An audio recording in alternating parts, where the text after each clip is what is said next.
Bonjour, voici l'explication pour le numéro 4 de la section 4.3. Donc, une personne dépose 5 $ dans son compte de banque. Chaque année, ce montant double. Donc, je sais qu'au départ, cette personne-là, elle a un montant de 5 $ et après ça, ça double. Comme toute fonction, la première chose que je dois faire, c'est commencer par identifier mes variables. Donc, qu'est-ce qui est mis en relation ici?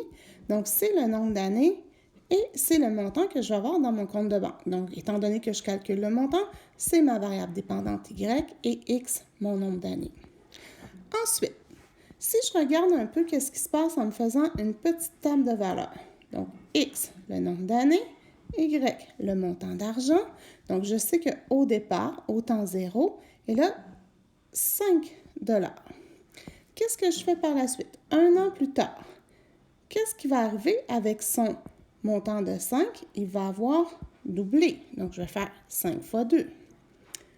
Après 2 ans, je vais avoir son montant, 5 fois 2, qui va avoir encore doublé. Après 3 ans, je vais avoir son 5 fois 2 fois 2 fois 2 qui va encore doubler. Oups!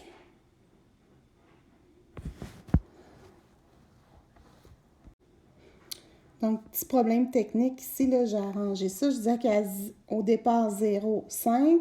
Après 1 an, ça va avoir doublé. Après 2 ans, ce même montant va doubler encore. Et après 3 ans, ça va encore doubler. Donc, ce que je m'aperçois, c'est que mon 5, c'est ma valeur de départ. Et après, le 2 est toujours multiplié par lui-même selon le nombre d'années. Après 1 an, j'ai 1 fois 2. Après 2 ans, j'ai 2 fois 2. Après 3 ans, j'ai 3 multiplications par 2. Donc, avec ça, je suis capable de comment je peux trouver ma règle. Donc, je vais avoir Y. Le A, qui est la valeur de départ leur donnée à l'origine, ça va être 5. Et ma base, ça va être 2, qui va être exposant X, puis X, mon nombre d'années. C'est aussi simple que ça. Donc, ensuite, on me demande combien d'argent? Donc, combien d'argent? Si on a dit que le montant, c'était notre Y. Donc, je cherche la valeur de Y. Donc, je cherche un Y. Quand X vaut 15, parce qu'ils me disent après 15 ans, puis on a dit que X, c'était le nombre d'années, quand X est égal à 15. Donc, je prends ma règle. Y est égal à 5 fois 2 exposant X et je remplace le X.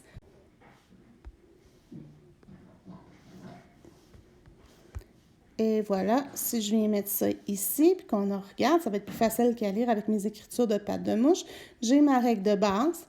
Je prends mon X que je connais qui est 15. Je le remplace dans mon équation. Je viens calculer. Je sais que je commence par mes priorités d'opération. 2 exposant 15, ça me donne 32 768 fois le 5 de base. Donc, ça me donne un montant de 163 840. Donc, après 15 ans, c'est le montant qu'il va avoir en banque. À l'inverse, après combien de temps? Donc, je cherche le temps. Donc, le temps, c'est X. Donc, je cherche la valeur de X. Et qu'est-ce que je connais? Je connais le Y parce que je connais que c'est 160 $. Donc,